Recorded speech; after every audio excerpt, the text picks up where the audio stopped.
अपना चल रहा है डिफरेंशियल इक्वेशन एक्सरसाइज 6.4 हमने कर लिया। अब 6.5 आपके सिलेबस में कट है तो ये नहीं करना है, तभी हम लोग 6.6 के लिए आगे निकलेंगे। ये लास्ट एक्सरसाइज है इस चैप्टर का, लेकिन ये एप्लीकेशन है। अभी तक आपने जो डिफरेंशियल इक्वेशन इतने दिन से पढ़ रहे हैं उसका एप्लीकेशन कहाँ पे है, उसका यूज कहाँ पे है, वो आप यहाँ देखेंगे। तो आपको पढ़ना है एप्लीकेशन ऑफ डिफरेंशियल इक्वेशन।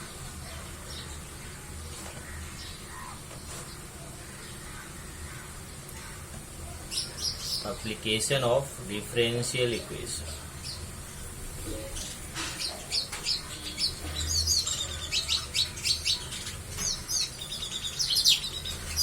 तो डिफरेंशियल इक्वेशन का जो एप्लीकेशन है उसका एरिया ब्रॉड है, पर कुछ एरिया ऐसा है जिससे रिलेटेड क्वेश्चंस हम लोग यहाँ पर करने वाले हैं।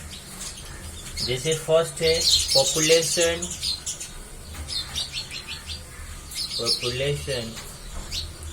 Growth, population growth and growth of bacteria, growth of bacteria.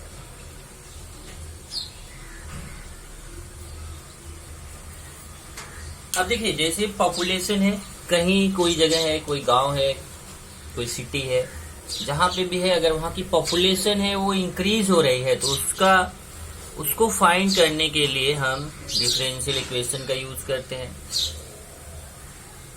Bacteria है, बैक्टीरिया का ग्रोथ हो रहा है तो उसकी ग्रोथ को भी फाइंड करने के लिए हम डिफरेंशियल इक्वेशन का यूज कर सकते हैं। अब ध्यान रखना, ग्रोथ मतलब रेट ऑफ चेंज। आप डिफरेंशिएशन का यूज कर रहे हो तो यहाँ पे रेट ऑफ चेंज फाइंड करोगे। जैसे मान लीजिए आपको पता है अभी कि ये 10 साल में पॉपुलेशन इतना हो गया, तो फिर आगे के 50 साल में कितना हो जाएगा, तो वो एक आपको रेट ऑफ चेंज वहां पे पता चलता है। तो ये पॉपुलेशन ग्रोथ, ऐसे ही बैक्टीरिया का ग्रोथ पता कर सकते हैं। ये पहला एरिया हो गया। दूसरा एरिया है आपका radio active decay. Radio active decay, इसमें क्या है, रेडियो एक्टिव सब्सटेंसेज आप केमिस्ट्री में पढ़ते हैं। रेडियो एक्टिव सब्सटेंसेज क्या होते हैं, कम होते रहते हैं, तो उसका रेट ऑफ डिसइंटीग्रेशन मतलब वो जो कम हो रहा है उसका रेट ऑफ चेंज आप फाइंड कर सकते हैं। कि अगर कोई रेडियो एक्टिव सब्सटेंस है, उसका हाफ लाइफ होता है, आपको मालूम है, तो उस हाफ लाइफ में अगर यहां तक हो गया तो फिर इतने दिन बाद कितना हो जाएगा वो अपने को पता करना है, तो कितना कम हो जाएगा। ध्यान रखना, ये ग्रोथ है और ये डिक्रीज हो रहा है। यहाँ पे ग्रोथ हो रहा है, यहाँ डिके हो रहा है। इसमें बढ़ रहा है, इसमें घट रहा है, इसमें कम हो रहा है। तो अगर कोई चीज बढ़ रहा है तो भी आप यूज कर सकते हैं, कम हो रहा है तो भी उसका रेट ऑफ चेंज पता कर सकते हैं। और थर्ड है न्यूटन्स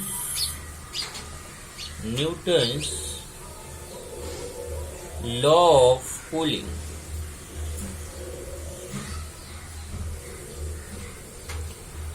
अब देखो, न्यूटन्स लॉ ऑफ कूलिंग क्या होता है। अब इसको अगर मैं यहाँ पे बोलूं कि पॉपुलेशन ग्रोथ क्या होता है, पॉपुलेशन ग्रोथ में क्या होगा कि जैसे मान लीजिए कोई सिटी का पॉपुलेशन P है, तो उसका रेट ऑफ चेंज कभी भी रहेगा। तो रेट ऑफ चेंज को मतलब d/dt of population, d/dt of population होगा is proportional to the population present at that time.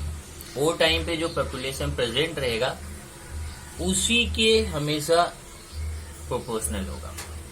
ऐसे ही रेडियो एक्टिव सब्सटेंस है, अगर सब्सटेंस का जो अमाउंट है, रेडियो एक्टिव सब्सटेंस का अमाउंट मान लीजिए x है, तो dx upon dt, rate of change of x is proportional to this x।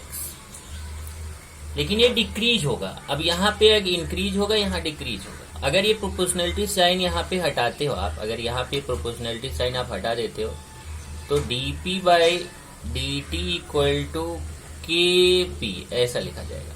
मतलब प्रोपोर्शनलिटी साइन हटा के आपने इक्वल साइन यूज किया तो यहाँ एक कांस्टेंट के आएगा, प्रोपोर्शनलिटी कांस्टेंट इसको बोलेंगे, प्रोपोर्शनलिटी कांस्टेंट के पी। तो यहाँ पे के लेना है, और अगर ये डिक्रीज हो रहा है और इसमें अगर आप प्रोपोर्शनलिटी साइन हटाते हैं तो आपको माइनस के लेना है। तो इसका मतलब एक चीज और समझ में आ गया कि अगर हमें ग्रोथ हो रहा है, कोई चीज बढ़ रहा है, तो प्रोपोर्शनलिटी साइन के यूज करना है, और अगर वहां पे डिके हो रहा है, कोई चीज कम हो रही है, तो प्रोपोर्शनलिटी साइन हटाने के बाद हमें यहाँ पर माइनस के लेना है। और न्यूटन्स लॉ ऑफ कूलिंग में क्या होता है, न्यूटन्स ने क्या बोला था कि अगर कोई बॉडी है, बॉडी का टेम्परेचर थीटा है, टेम्परेचर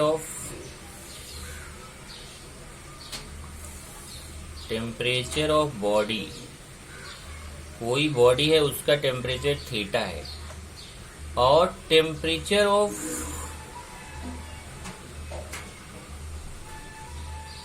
एटमॉस्फेयर, वहां का जो एटमॉस्फेयर है, रूम है, उसका अगर टेम्परेचर जो है वो थीटा 0 है, तो रेट ऑफ चेंज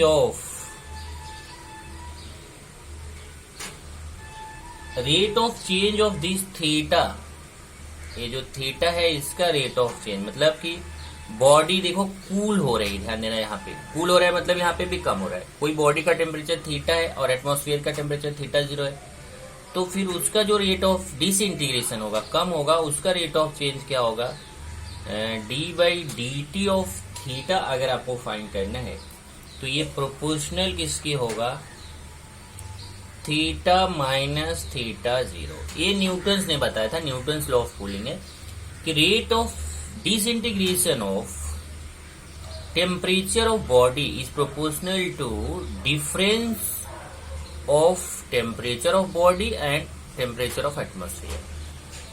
अब अगर आप यहां से प्रोपोर्शनलिटी साइन हटाते हैं तो d theta by d t equal to, क्योंकि यहाँ पे भी कूल हो रहा है, टेम्परेचर कम हो रहा है, तो माइनस, आपको माइनस के प्रोपोर्शनलिटी साइन यूज करना है। तो ये ध्यान रखना है कहाँ पे माइनस के, कहाँ पे प्लस। जहां इंक्रीज हो रहा है, ग्रोथ हो रहा है, यहाँ देखिए ग्राफ लिख दिया हूं, GROUTH, ग्रोथ। इधर सही लिखा था, यहाँ गलत हो गया था। तो ग्रोथ, अगर ग्रोथ हो रहा है, वहां पे इंक्रीज हो रहा है, तो आपको कांस्टेंट के यूज करना है, और अगर डिक्रीमेंट हो रहा है, कोई चीज कम हो रही है, तो वहां पे कांस्टेंट माइनस के यूज करना है। ये तीसरा एरिया हो गया जहां पे हम यूज करते हैं। एक चौथा एरिया है, जैसे आपको सरफेस एरिया, वॉल्यूम, इससे रिलेटेड अगर आपके क्वेश्चंस हैं तो भी आपको करना है। जैसे आपको कोई कोन है, सिलेंडर है, वहां पे वाटर डाला जा रहा है, तो उसका रेट ऑफ चेंज, उसका वॉल्यूम किस रेट ऑफ चेंज से बढ़ रहा है, उसका सरफेस एरिया कौन सी रेट ऑफ चेंज से चेंज हो रहा है। तो ये सब फाइंड करने के लिए भी हम डिफरेंशियल इक्वेशन का, अगर आप सरफेस एरिया 1 घंटे में इतना हो गया तो फिर 5 घंटे में कितना हो जाएगा, ये अपने को फाइंड करना है। इस तरीके से ये कुछ एरिया है एप्लीकेशन ऑफ डिफरेंशियल इक्वेशन का। और ध्यान रखिए कि ये जो एक्सरसाइज 6.6 है, यहाँ के क्वेश्चंस का एक पूरा प्रोसेस है, एक पूरा तरीका है, वो तरीका आपको सीखना है। सभी क्वेश्चन जो है लॉन्ग क्वेश्चन है, कोई छोटा क्वेश्चन नहीं है, सब बड़े बड़े क्वेश्चन है। लेकिन एक बार आपको उसका प्रोसेस सीखने की जरूरत है। अगर आपने उसका प्रोसेस सीख लिया कि हमें इसमें कर क्या रहे हैं, अगर ये आपको समझ में आ गया तो फिर एक्सरसाइज 6.6 आपको इजी हो जाएगा, नहीं तो एक्सरसाइज 6.6 आपको टफ लगेगा। ओके, तो चलते हैं exercise 6.6।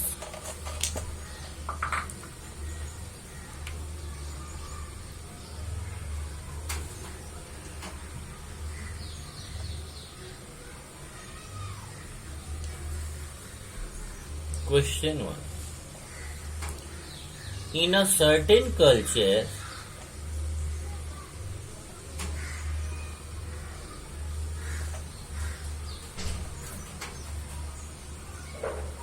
of bacteria,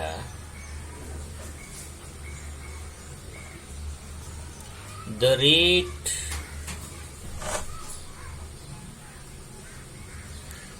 the rate of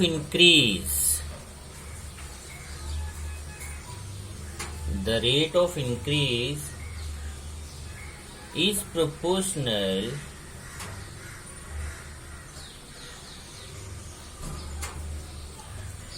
to the number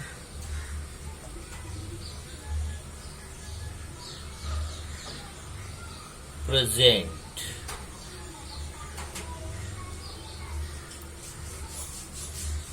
If it is found that the number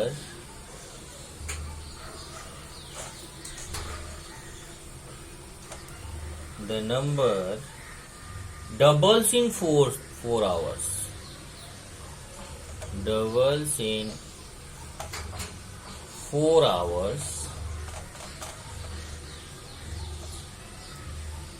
find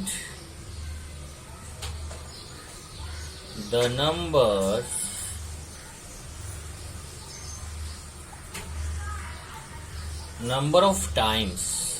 number of times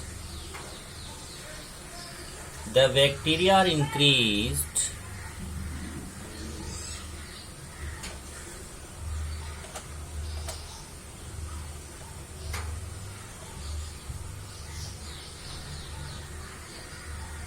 in 12 hours. ये पूरा क्वेश्चन है। पहले मैं आपको क्वेश्चन समझा देता हूं, फिर चलते हैं सॉल्यूशन। क्वेश्चन में क्या बोल रहा है कि जो बैक्टीरिया है, जो उस समय बैक्टीरिया है, उसका रेट ऑफ इंक्रीज जो है वो proportional to the number present, मतलब वो टाइम पे जितना बैक्टीरिया है उसी के प्रोपोर्शनल उसका रेट ऑफ इंक्रीमेंट हो रहा है बैक्टीरिया बढ़ रहा है। If it is found that the number doubles in 4 hours, फिर देखा गया कि 4 घंटे बाद नंबर डबल हो जाता है, मतलब जितने बैक्टीरिया थे वो 4 घंटे बाद डबल हो गए। तो क्वेश्चन पूछ रहा है कि find the number of times the bacteria increase in 12 hours. अगर 4 घंटे में डबल हो जाता है तो 12 घंटे में कितना हो जाएगा, ये अपने को पता करना। मतलब क्वेश्चन क्या है कि बैक्टीरिया जो है वो 4 घंटे में डबल हो गया तो 12 घंटे में कितने गुना होगा, नंबर ऑफ टाइम्स अपने को पता करना।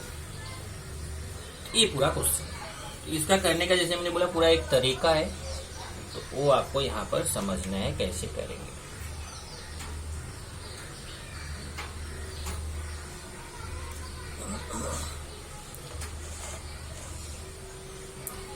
सबसे पहले यहाँ पे सपोज करते हैं लेट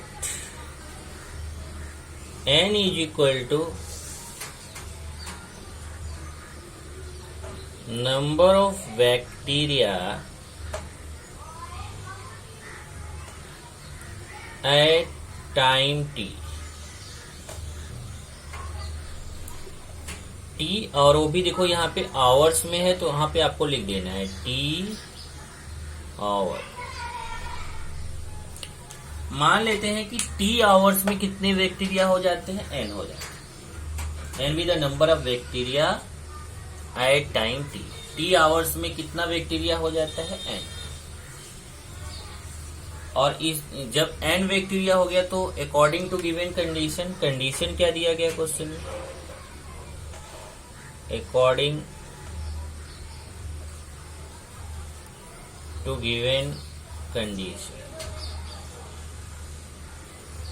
अब हमें देखो क्या फाइंड करना, हमें नंबर ऑफ बैक्टीरिया और एक टाइम t के बीच एक रिलेशन फाइंड करना है। पहला वेरिएबल n हो गया, दूसरा t हो गया, n और t के बीच एक रिलेशन फाइंड करना है कि जब हम n की वैल्यू अगर पुट करें तो हमें टाइम t पता चल जाएगा, अगर हम t की वैल्यू पुट करें तो हमें टाइम n पता चल जाएगा according to given condition. Condition में क्या बोल रहा है कि number of bacteria, rate of change of bacteria is proportional to the number present, मतलब dn upon dt, d by dt of n, rate of change of number of bacteria is proportional to the number present। ये समझ लीजिए, d by dt means time के according number of bacteria का change, तो rate of change of number of bacteria is proportional to the number present, वो time पे जो number है उसी के प्रोपोर्शनल। चलिए अभी प्रोपोर्शनलिटी साइन हटाते हैं। dn upon dt equal to kn। अब यहां बता दीजिए where k is proportionality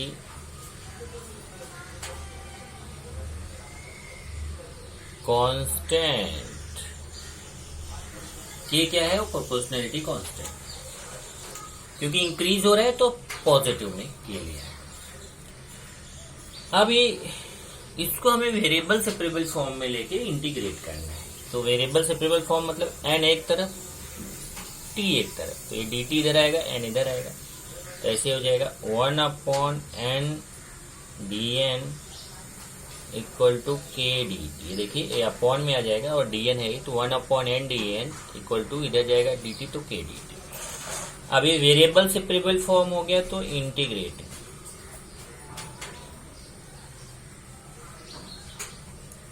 integrating.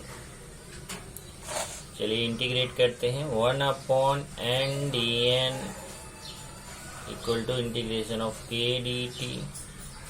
अब देखिए 1 अपॉन n dn है तो इसका इंटीग्रेशन क्या होगा? Log of mode of n और इसका के टी बराबर ना, के कांस्टेंट है बाहर हो गया तो 1 dt, जैसे 1 dx का x होता है वैसे 1 dt का 1 तो k इंटू 1 k। 1 dt का क्या हो जाएगा? जैसे 1 dx का x होता है वैसे 1 dt का t हो जाएगा तो के टी प्लस कांस्टेंट c। ये आपका हो गया इंटीग्रेशन। अब आपको करना क्या है? अब आपको इसमें ये जो कांस्टेंट k है और कांस्टेंट c है, ये दोनों कांस्टेंट की वैल्यू फाइंड करना है और यहाँ पे पुट करना है। अगर आप देखो तो आपका आंसर आ चुका है। यहाँ पे रिलेशन बिटवीन n और t मिल चुका है, लेकिन प्रॉब्लम कौन करेगा? k और c। तो हमें c और k इन दोनों का वैल्यू फाइंड करना है। तो सबसे पहले हम हमेशा ध्यान रखिए क्वेश्चन में इनिशियल पोजीशन पे जाएंगे। अब ये जरा समझना है। Let initially when t equal to 0, मतलब मान लेते हैं कि जब टाइम स्टार्ट ही नहीं हुआ था, स्टार्टिंग में नंबर ऑफ जब t 0 था मतलब टाइम 0 था, उसके बाद से तो टाइम हमने काउंट करना स्टार्ट किया तो टाइम एक टाइम पे क्या था? 0 था।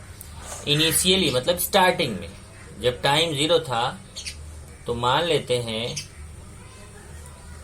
The number of bacteria equal to n0। अब n0 मतलब ये मत समझना 0, क्योंकि बैक्टीरिया 0 नहीं रहेगा। अगर बैक्टीरिया 0 रहेगा, आप बोलो कि टाइम 0 था तो बैक्टीरिया 0 था, ऐसा नहीं। बैक्टीरिया कुछ ना कुछ तो था, तभी तो इंक्रीमेंट होगा। अगर बैक्टीरिया 0 रहेगा तो इंक्रीमेंट होगा कहाँ से? क्योंकि कुछ बैक्टीरिया रहेगा तभी तो इंक्रीमेंट होगा। तो मान लेते हैं कि नंबर ऑफ बैक्टीरिया कितना था और टाइम पे n0। अब ये n0 मतलब कोई अमाउंट होगा जो हमें पता नहीं है। तो ये पता है कि ये स्टार्टिंग में इतना बैक्टीरिया था n0। जब टाइम 0 था मतलब स्टार्टिंग में इनिशियली नंबर ऑफ बैक्टीरिया कितना था? n0। तो ये दोनों वैल्यू जो है ना, t का number of bacteria n equal to n0। तो अब हम क्या करेंगे? जो t का वैल्यू और n का वैल्यू है इस इक्वेशन 1 में पुट कर देंगे। तो इक्वेशन 1 में पुट कर दीजिए। चलिए तो इक्वेशन 1 क्या हो जाएगा? लॉग n के प्लेस पे कितना रखना है? n0 equal to k into t की जगह पे 0 प्लस c। अब ये तो 0 हो जाएगा तो c equal to log n0 पता चल जाएगा। c equal to log n0। एक कांस्टेंट का वैल्यू मिल गया। ये जो c का वैल्यू है इसको इक्वेशन 1 में सब्स्टिट्यूट कर दीजिए। सो इक्वेशन 1 बिकम्स, अब इक्वेशन 1 में c के प्लेस पे क्या लिखेंगे? Log n0। तो ये हो जाएगा log n equal to k t plus log n0।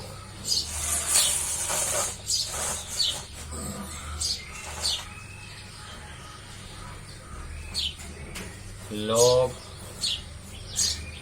N equal to k t plus c की वैल्यू कितने आ गई, log n zero. Log n zero इधर लेके आइए, लॉग एन माइनस हो जाएगा, log n zero equal to k t, और log m minus log n होता है लॉग एम अपॉन एन, तो log n upon n zero equal to k t.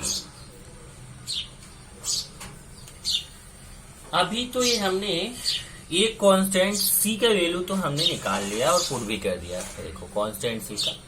अभी हमें कांस्टेंट के का वैल्यू फाइंड करना है, और कांस्टेंट के का वैल्यू फाइंड करने के लिए क्वेश्चन में कंडीशन दिया है। क्वेश्चन में कंडीशन देखते हैं क्या है। If it is found that the number doubles in 4 hours, क्या बोल रहे हैं कि जितना नंबर पहले था स्टार्टिंग में, इनिशियल में जितना नंबर था वो 4 घंटे में डबल हो जाता। इनिशियल में कितना नंबर था, n0 था, 4 घंटे में कितना हो गया, डबल हो गया। तो since when t equal to 4 hours then n equal to 4n0, ये समझ लीजिए जरा फिर से। जब टाइम पहले टाइम 0 था, फिर 4 घंटे बाद देखा गया तो टाइम कितना हो गया, 4 आवर्स हो गया। स्टार्टिंग में कितना अमाउंट था, n0 था, n की वैल्यू कितना था, n0 था, लेकिन 4 घंटे बाद वो कितना हो गया, 4 डबल्स, 4 नहीं doubles, doubles mean 2n0, 4n0 नहीं है, डबल्स, डबल हो जाता है, मतलब n0 था, n0 का डबल हो गया तो 2n0 हो गया। तो पहले अमाउंट कितना था, n0 था, मतलब n का वैल्यू n0 था इनिशियली जब टाइम 0 था। देखिए initially when time 0 then n equal to n0, और जब ये time t equal to 4 hours हो जाएगा तो यहाँ पे n0 जो है, n की वैल्यू जो है, n0 जो इनिशियल था उसका डबल हो गया, मतलब 2n0 हो गया। तो यहाँ पे इसको पुट कर दीजिए।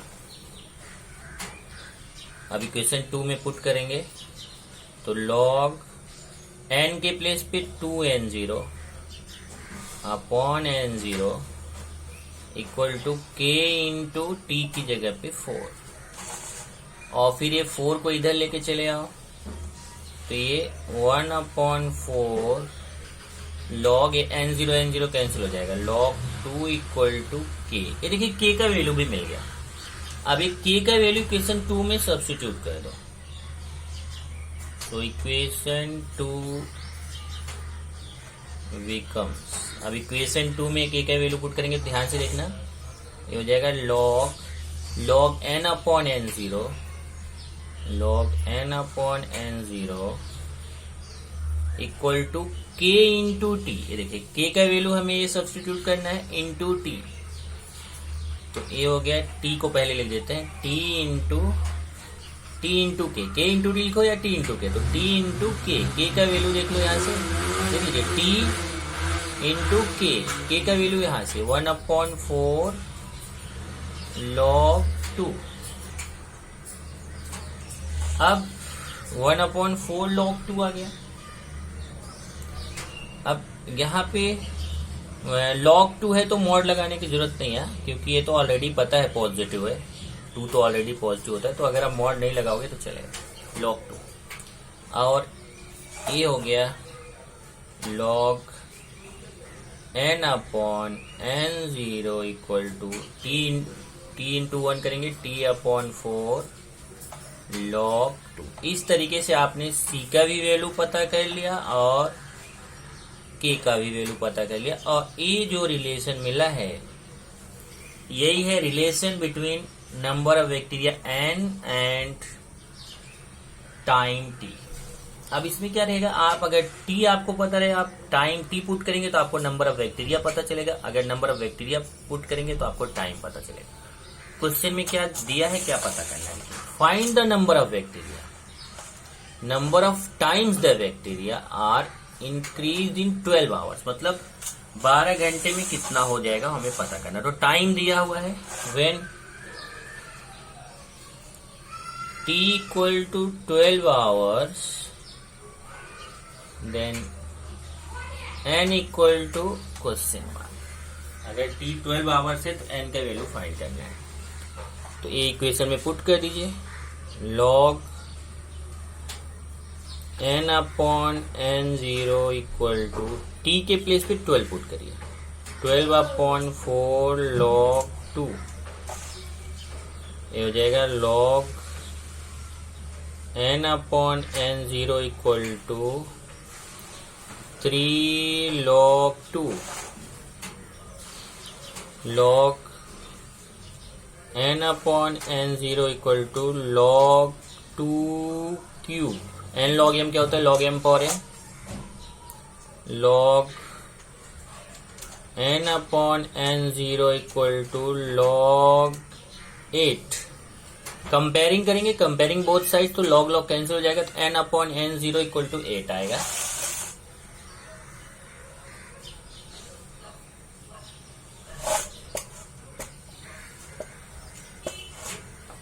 ये आ जाएगा n upon n0 equal to 8, फिर n0 उधर लेके चले जाओ, n इक्वल टू 8 n0। ये देखो पता चल गया अभी, मतलब स्टार्टिंग n0 था और 12 घंटे बाद 8 n0 हो गया, मतलब 8 टाइम्स हो गया। जैसे यहाँ बोला था ना डबल्स, 4 घंटे में डबल हो गया था, तो 12 घंटे में कितना हो जाएगा? 8 टाइम्स हो जाएगा। तो ये आंसर हो जाएगा। आंसर लिखेंगे इन 12 hours,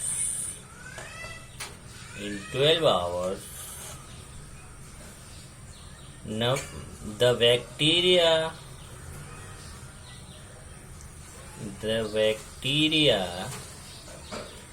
increases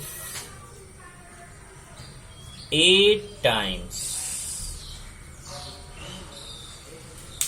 तो कितना टाइम्स बैक्टीरिया इंक्रीज हो जाएगा? तो बताना है कि 12 घंटे में बैक्टीरिया कितना 8 गुना बढ़ जाएगा। मतलब जितना स्टार्टिंग में रहेगा 4 घंटे बाद डबल हो जाएगा, लेकिन 12 घंटे बाद वो 8 गुना हो जाएगा। इस तरीके से आपको ये क्वेश्चन है। तो आपको ये पहला क्वेश्चन मैंने बता दिया, इसी तरीके से आपको बाकी क्वेश्चंस भी करने हैं कि पहले आपको जो कंडीशन दिया है उस कंडीशन से आप डिफरेंशियल इक्वेशन बनाइए, फिर उसको इंटीग्रेट करिए। इंटीग्रेट करने के बाद आपको 2 कांस्टेंट मिलेगा, दोनों कांस्टेंट की वैल्यू फाइंड कीजिए, तो आपको फिर आर्बिट्रेरी कांस्टेंट 2 मिलेगा, तो आपको रिलेशन पता चलेगा। फिर उस रिलेशन में आप t के वैल्यू पुट किए तो आपको n का वैल्यू मिल जाएगा, n का वैल्यू पुट किए तो आपको t का वैल्यू मिल जाएगा। इसी तरीके का आपका क्वेश्चन नंबर 2 है। Question number 2, if the population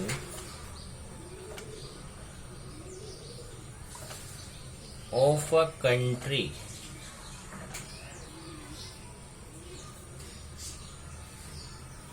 doubles in 60 years,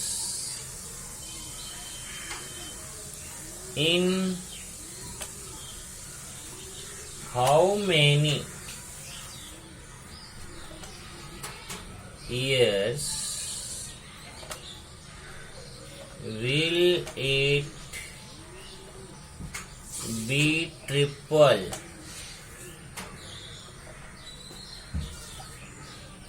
Under the assumption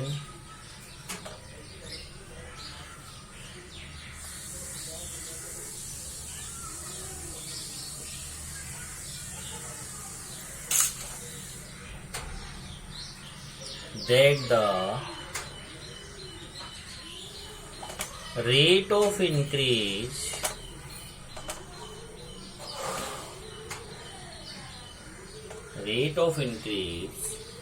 is proportional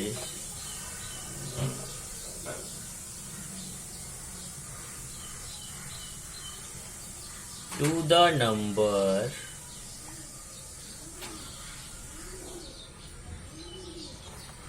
of inhabitants.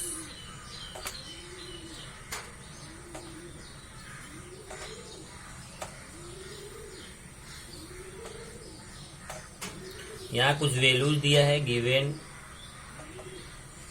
log 2 equal to 0.6912 ये वैल्यू दिया है और log 3 दिया है 1.0986।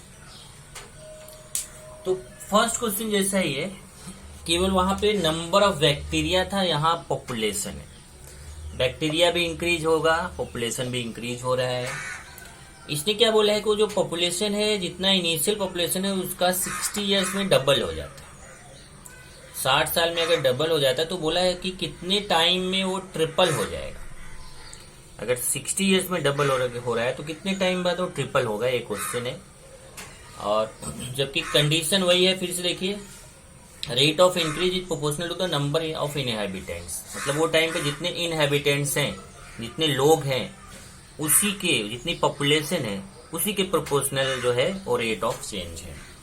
तो solution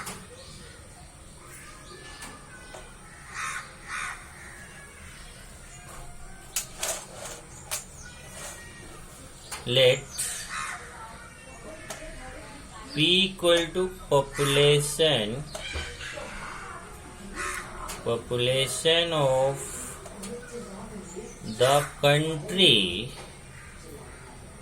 population of the country at time t years। अब इसमें years है तो years लेंगे। Let P equal to population of the country at time t years। अब चलिए, इसका भी वही तरीका है, according to given condition. According to given condition क्या है? Rate of change of population is proportional to the number of inhabitants means the population at that time. और फिर जब इंक्रीज हो रहा है तो जब आप प्रोपोर्शनलिटी साइन हटाएंगे तो equal to KP, where K is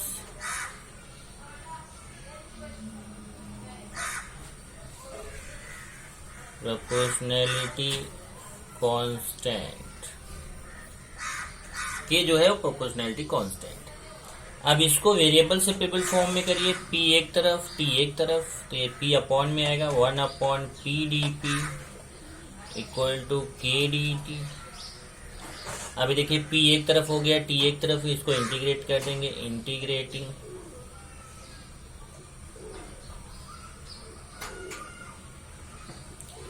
तो इधर इंटीग्रेशन का sign 1/PdP equal to integration of KdT। 1/PdP क्या होगा? log P, इधर KT प्लस C। अब वही करना है यहाँ पे भी, एक बार C का वैल्यू फाइंड करना है, एक बार K का वैल्यू। C का वैल्यू फाइंड करने के लिए हम इनिशियल जाते हैं कि मान लेते हैं कि स्टार्टिंग में जैसे वहां नंबर ऑफ बैक्टीरिया हमने N0 माना था, वैसे यहाँ मान लेते हैं कि नंबर ऑफ पॉपुलेशन स्टार्टिंग में P0 था। Initially when t equal to 0 let the number of bacteria नहीं, let the population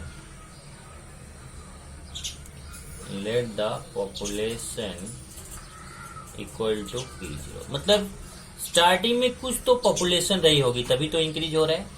तो मान लेते हैं कि जब टाइम t इक्वल टू 0 था, मतलब जब हम वहां पे गए स्टार्टिंग में देखा तो वहां पॉपुलेशन मान लेते हैं कि स्टार्टिंग में कितना था, P0। मतलब जब टाइम t इक्वल टू 0 था तो पॉपुलेशन P0 था। तो t की वैल्यू यहाँ 0 रखिए और p की वैल्यू P0, तो इक्वेशन 1 कैसा हो जाएगा? log P0 equal to K into 0 plus C। यहाँ से C के वैल्यू, क्योंकि ये 0 हो गया, C के वैल्यू log P0 आएगा, log P0 equal to C। तो इक्वेशन 1 कैसा हो जाएगा? तो इक्वेशन 1 becomes इक्वेशन 1 में लॉग पी के, अब यहाँ पे log p equal to k t plus केवल सी की वैल्यू पुट करना है। Log p equal to k T ऐसे रहेगा, केवल सी के वैल्यू लॉग पी जीरो, तो सी की जगह लॉग पी हो जाएगा, लॉग पी जीरो हो जाएगा। तो log p equal to k t plus log p zero. अभी लॉग पी जीरो इधर आएगा तो माइनस हो जाएगा, log p minus log p zero equal to k t, फिर log m minus log m upon n, log p upon p zero equal to k T.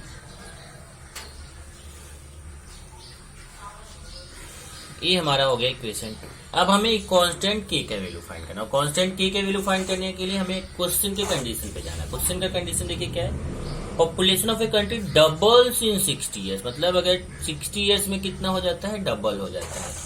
तो when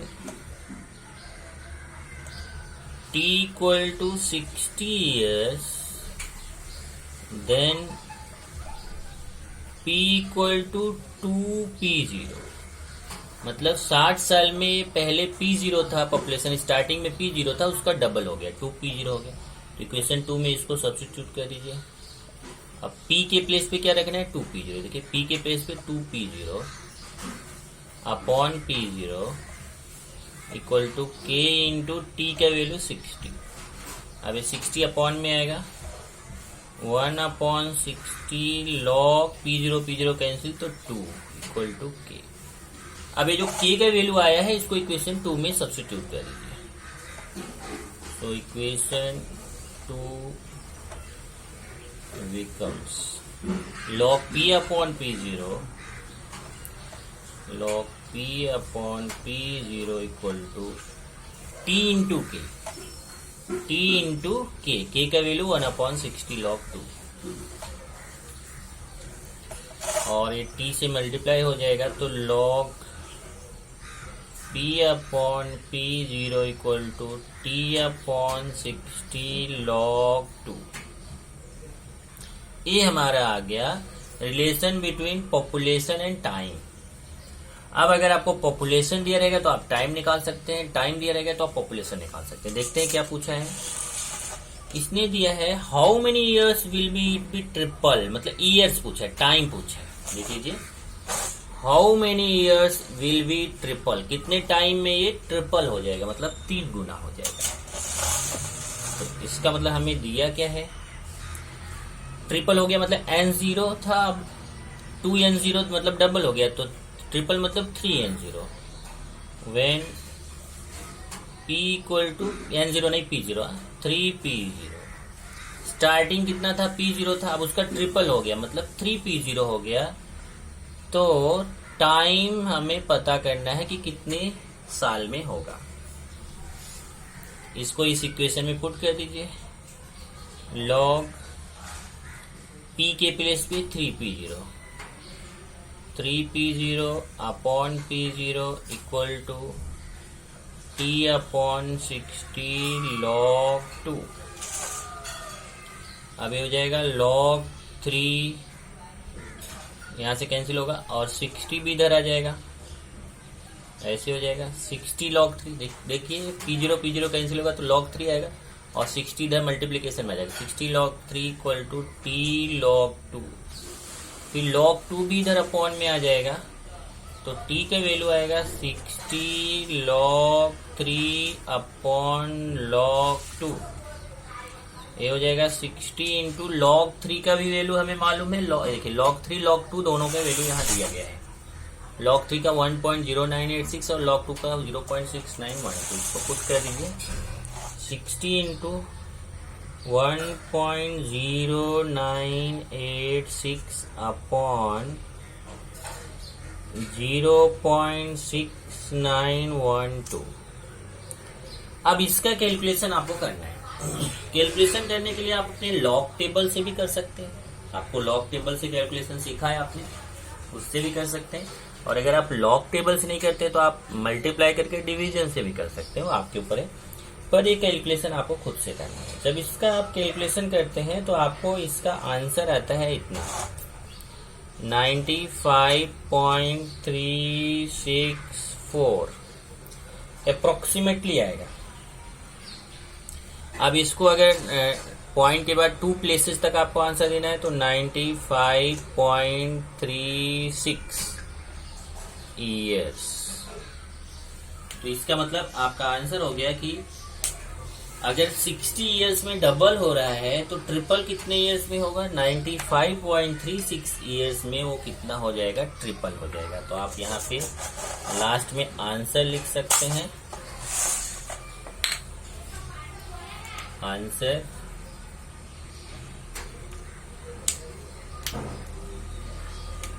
the population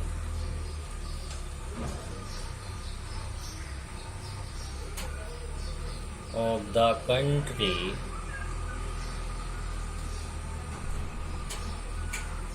will triple in 95.36 years। Bracket में लिख दीजिए approx, मतलब ये 95.36 years exact नहीं है, approximate value है। 95.36 ईयर्स में ट्रिपल हो जाएगा। इस तरीके से आपको ये एक्सरसाइज के क्वेश्चंस करने हैं। तो इसको आप देख लीजिए। इसके पहले कुछ एग्जांपल्स दिए गए हैं। अगर आप अपने टेक्स्ट बुक में देखेंगे तो टेक्स्ट बुक में आपके 5 एग्जांपल्स दिए हैं। तो उन 5 एग्जांपल्स में से आपको पॉपुलेशन और बैक्टीरिया वाला एग्जांपल पेज नंबर 208 पे मैं बता देता हूँ। टेक्स्ट बुक में पेज 208 पे जाएंगे तो 208 पे एग्जांपल 1 और एग्जांपल 2 ये दोनों आपको होमवर्क है। ये मैं इसलिए दे रहा हूँ कि अभी 2 क्वेश्चन ये मैंने बताया तो सेम वैसे ही एग्जांपल 1 और एग्जांपल 2 है। तो इस तरीके से आप 4 क्वेश्चन की अगर प्रैक्टिस कर लेंगे तो अगर आपको पॉपुलेशन और बैक्टीरिया वाला क्वेश्चन आएगा तो आप एग्जाम में इजिली कर पाएंगे। तो 4 क्वेश्चन की प्रैक्टिस आपको करना है। कुछ डाउट रहेगा तो आपको पूछना है। नेक्स्ट पीरियड में हम लोग 3rd क्वेश्चन के लिए आगे बढ़ेंगे।